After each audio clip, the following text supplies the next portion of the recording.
Hello coucou, de petites vidéos, je fais mon cinéma pour parler cinéma, puisque je suis allé voir aujourd'hui en salle le film du réalisateur russe Kirill Serebrennikov, La disparition de Joseph Mengele.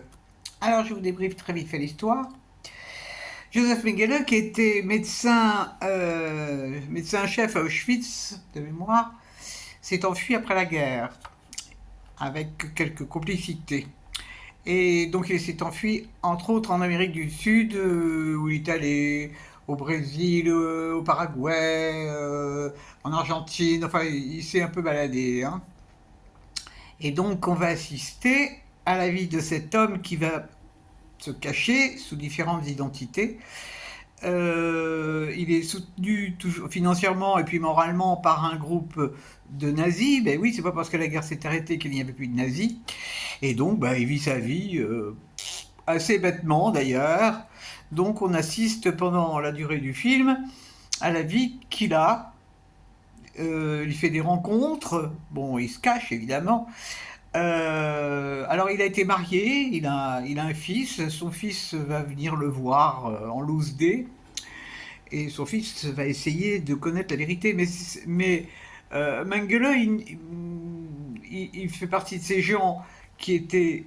bon, c'est un psychopathe, hein, complètement starbé. Trouve que ce qu'il a fait, c'était normal. Alors, il n'en avait pas qu'après les juifs, hein. Il déteste tout le monde. Tout ce qui n'est pas allemand n'est pas bon, hein. De toute manière, c'était quand même une particularité des nazis. Ils n'en avaient pas qu'après les juifs. Ils en avaient après les gitans, ils en avaient après les homosexuels, ils en avaient après les communistes. Ils en avaient après beaucoup de monde. Donc ce film est tourné en noir et blanc parce que le réalisateur a décidé de tourner en noir et blanc, sauf trois petits épisodes qui sont en couleur, et ce sont des scènes qui se passent à la sortie des trains d'Auschwitz, où on voit un orchestre où il y a des gens handicapés qui jouent de la musique. Alors, qu'est-ce que j'ai pensé de ce film?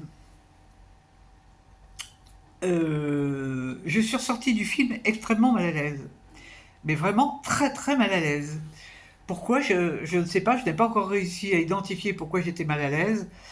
Peut-être c'est parce que je me demande pourquoi ce film a été fait. Moi au départ je pensais que c'était une enquête qui avait été menée pour le retrouver. En fait il n'y a pas du tout question d'enquête. Euh, c'est très bizarre ce film, vraiment. Alors bon, voir un mec qui est complètement parano, qui est dingue, euh, ok. Ça dévoile peut-être qu'il avait quelques problèmes aussi quelques problèmes d'ordre sexuel. Et puis, bah, c'est vrai qu'il a un problème relationnel avec son fils. Mais, enfin, je suis pas transcendé par ce film parce que pour moi, ça prouve rien. Bon, nous montrer qu'il y avait un mec qui était taré, qui faisait des opérations sans anesthésie sur des enfants. Bon, tout ça, c'est pas une révélation, hein.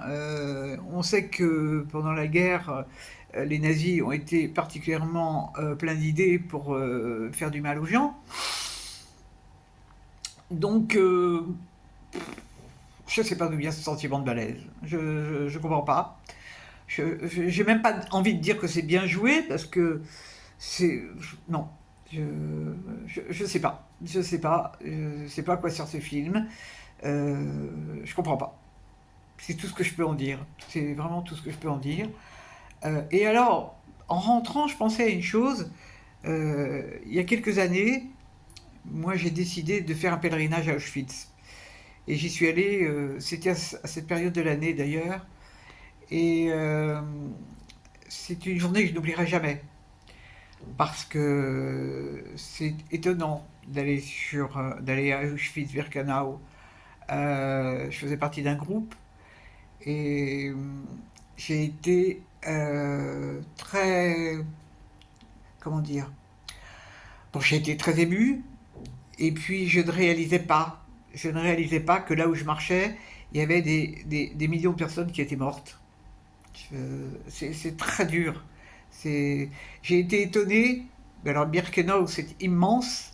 Auschwitz, c'est tout petit. C'est incroyable. Euh, Là où se sont passées des choses, ce sont des toutes petites pièces. C'est vraiment incroyable. Incroyable, incroyable. Et moi, j'ai voulu faire ce pèlerinage parce que j'ai une partie de ma famille qui est passée par Auschwitz. Euh, j'ai eu de la chance, deux personnes de ma famille en sont revenues. Euh, Mon père, lui, a été déporté, mais il n'a pas été à Auschwitz. Il a réussi à s'enfuir. Il était à Bollard-Hollande et il a réussi à s'enfuir avec la complicité de Français la veille du départ pour Auschwitz. Son frère n'a pas eu la même chance. Son frère a été déporté. Il est revenu, il faisait 30 kilos. Et c'était un homme extraordinaire qui passait son temps à raconter des blagues. Incroyable. Il avait un carnet. Je dévie un peu par rapport au film, mais c'est quelque chose que je n'oublierai jamais. Cet homme-là qui était revenu donc dans un état, il avait le typhus et tout. Et quand il venait nous voir, il sortait son carnet, il avait toujours des blagues, il racontait des blagues. C'était incroyable.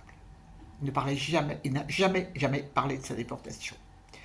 Un autre de mes cousins, qui lui était coiffeur, lui il nous a raconté, parce qu'il a quand même il a quand même mis sa mère dans le four et sa sœur. Il a eu la chance de revenir aussi.